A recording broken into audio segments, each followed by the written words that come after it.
My name is Adit. I'm also a USC graduate student from the School of Social Work.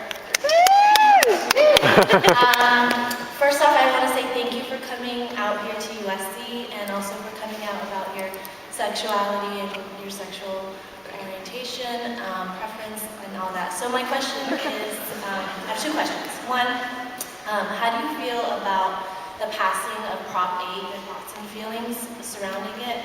And secondly, what advice and tips could you give us as future social workers who are not doing so much of the charity? We're doing charity work, but more so making changes within policies. And what tips and advice could you give us to advance and further, equal rights to all? Because we work with LGBT community. Exactly.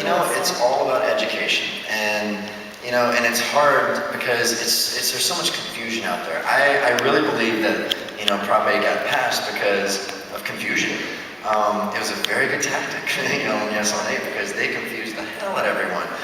You didn't know what to vote yes or no, and people that supported the gay community were voting yes. I think it's sad that that we're still. Feels like we're back in the 1950s, it's one of the last civil rights here in America that we just haven't figured out yet. But I think things are changing. I think if we voted today, no one would have been easily. I just think there was a lot of confusion with the ads. Just no one was really educated at all. You can point fingers at a lot of things, but I think, especially with Obama as our president, things are going to change so much. He sees the stupidity and not letting gays get married, and you just have to have equal rights. That's what this country is all about: is freedom and equal rights, and that everyone doesn't have that is just still absurd to me and kind of saddening. But things will definitely change.